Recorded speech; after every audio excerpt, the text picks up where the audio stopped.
আসসালামু আলাইকুম। মানুষের চেহারা দেখে আমরা তার মন বুঝতে না পারলেও অনেক রোগ নির্ণয় করতে পারি।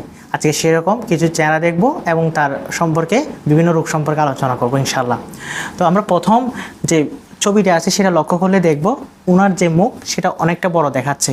মুখের উপরের অংশ দেখে আমরা যে কপালটা আছে সেটাও অনেক বড়, যেটাকে আমরা বলি মেডিকেলের ভাষায় ফ্রন্টাল ভোজিং। এরপর নিচের দিকে দেখেন ওনার নাকটাও অনেক বড় দেখাচ্ছে। অপরদিকে ওনার নিচের চোয়ালটা যদি আমরা লক্ষ্য করি সেটা বাইরের দিকে বেরিয়ে আসছে সেরকম লাগতেছে, যেটাকে আমরা বলি মেডিকেলের ভাষায় পুগনেটিজম। এই ধরনের সাধারণত ফেস আমরা অ্যাক্রোমেগালিতে পেয়ে থাকি। এরপরে এই ছবিতে আমরা লক্ষ্য করলে দেখব উনি একজন অনেক পপুলার একজন বক্সার, যার নাম হচ্ছে মোহাম্মদ আলী। এবং ওনার চেহারার দিকে লক্ষ্য করলে দেখেন এটা লাগতেছে এক্সপ্রেশনলেস, অর্থাৎ উনি কিছুই বুঝে না, এবং মাস্ক শেপ। এই ধরনের ফেস সাধারণত আমরা পার্কিনসন্স ডিজিজে পেয়ে থাকি। পরের ছবিতেও ওনার মতো লাগতেছে, এটা এক্সপ্রেশনলেস, এবং ওনার চোখের দিকে যদি আমরা তাকাই তখন দেখব বায়োলেটারাল পার্শিয়াল টোসিস। এই ধরনের ফেস সাধারণত আমরা মাইসথেনিয়া গ্রেভিসে পেয়ে থাকি।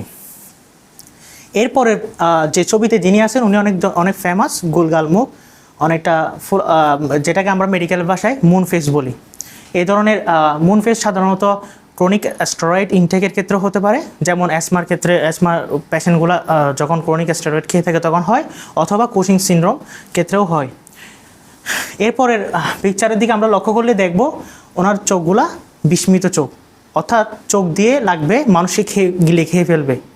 এই ধরনের ফেস। আবার উপর দিকে যখন দেখেন মানুষের ক্ষেত্রে স্কেলাটা সাধারণত দেখা যায় না, কিন্তু ওনার ক্ষেত্রে স্কেলাটা দেখা যাচ্ছে, এটাকে আমরা বলি লিড রিট্রাকশনস। এই ধরনের ফেস সাধারণত আমরা হাইপারথাইরয়েডিজম বা থাইরোটক্সিকোসিসে পেয়ে থাকি। পরের ছবিতে লক্ষ্য করলে আমরা দেখব মুখটাও অনেক ফুলা ফুলা, যেটাকে আমরা বলি মেডিকেল ভাষায় ফাফি ফেস। আগেরটা ছিল আমাদের হাইপারথাইরয়েডিজম, তার অপোজিট এই পিকচারটা হচ্ছে হাইপোথাইরয়েডিজম বা মিক্সড এডিমার ক্ষেত্রে আমরা এটা পেয়ে থাকি। এরপর ছবিতে আসুন লক্ষ্য করলে দেখা যাবে, এখানে দেখেন এটা বাটারফ্লাই শেপ, এটা র্যাশ দেখা যাচ্ছে, যেটা সাধারণত আমরা এসএলইতে পেয়ে থাকি। কখনো কখনো এটা মাইটাল স্টেনোসিসের ক্ষেত্রে আমরা পাবো, তবে এক্ষেত্রে আমরা আদার ক্লিনিক্যাল ফিচার্স দেখে এই রোগ দুটি ডিফারেন্সিয়েট করব। এরপর এই ছবিতে লক্ষ্য করলে দেখবেন এখানের স্কিনটা অনেক টাইট হয়ে আছে, যেটাকে আমরা বলি টট স্কিন। অপরদিকে দেখেন ওনার নাকের উপরের দিকে অংশ দোয়েল পাখির মতো টুটের মতো বেঁকে গিয়েছে, যেটাকে আমরা বলি স্ক্লেরোডার্মা, এবং সেটা সিস্টেমিক স্ক্লেরোসিসে পেয়ে থাকি।